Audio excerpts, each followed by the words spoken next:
So I would like to share with you something that my teacher recently told me. This happened when we were 4 years old, when I was 4 years old.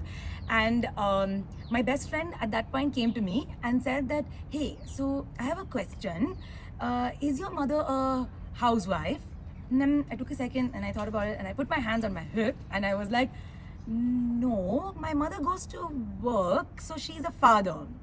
So I'm sharing this example here because I think this is deeply reflective of how from when we're as young as 4, we are observing the world around us, we are asking questions, and we're also trying to reason our perspectives.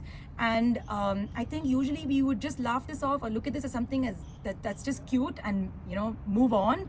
But through this course, we will explore what it means to actually take these perspectives, reasoning, and questions seriously, and to not just look at children as beings whose standpoints are not unique and valuable. So what we're trying to achieve through this course is also allow teachers to get in touch with their own curiosities, their philosophical perspectives, their uncertainties that they face in the classroom, and create space for that as well. The idea is to not give them lesson plans to go and then execute, but is to come together, create lesson plans, and reflect on them. I think this course will also allow teachers who value the new education policy to take it seriously into their classroom, given that the policy speaks about focusing on how we think and not just what we think. It talks about a more interdisciplinary curriculum. It talks about inquiry and dialogue, critical thinking. So I think this course offers a great way of pedagogy and an ability to be able to open up all these avenues of thinking within the classroom. I'm going to share a quick example of a philosophical exploration that we pursued. I will share the question and the story and the activity that came out of it. The central question we were looking at are what are some of the necessary and essential qualities of a good leader, and how should a leader be selected?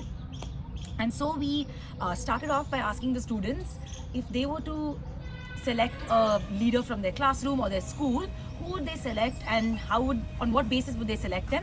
So after we had a conversation about that, we took up the story, Who Will Be Ningdao? So to give you a short brief, this story is about a king and queen who have 3 children, and they're about to elect and select the next person who will be the heir to the kingdom. And the king already decides that they're not going to do the usual process of the oldest son will be the next leader. So the king essentially decided to hold a contest to see who should be the next king, and he just randomly decided that they should get on a horse and let's see who's the fastest. They were equally fast, both the sons, and so the sons then decided to show off another quality of theirs. One son decided to push down a tree and the other son jumped over the tree. And Sarantombi, who was the king's daughter, lands up kind of feeling the pain of the tree, and so she goes and sits next to the tree and kind of communicates what she felt was wrong. And so the king decides at the end of the story that Sarantombi should be the next leader because she did feel the pain of the tree. This led us to exploring whether the students agree that Sarantombi's quality is what makes for a good leader. If there are other qualities, what should they be? In the process, we also dealt with another hypothetical situation, which is that if Sarantombi can feel the pain of others, what would she do concretely in a situation such as this? Which is that imagine a few years down the line, her community has a dilemma, which is that they celebrate a festival by wearing the masks of those that are made from the skulls of hornbills. And it's also a time when the hornbill population is reducing a lot, and not just because of the tribe's hunting of the hornbills, but just because of other concerns as well. What should they do, given that she feels the pain and she empathizes with the community who has such a close relationship with this festival, but she also feels the pain of the hornbills who are reducing in number? What would she do in such a grey situation? So why do we explore this? Because we also want to go into the grey areas that leaders face despite their qualities.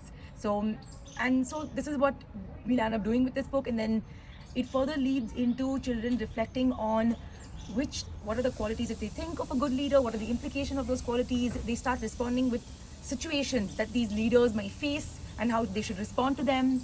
And if needed, we share perspectives of how philosophers in the world have thought about good leaders. We hope you'll join us on this 3-month experience to explore this pedagogy, and we hope you take away a bunch of new tools to add to your philosophical and critical thinking toolbox. a big thank you to Isha and Jigar for creating this video.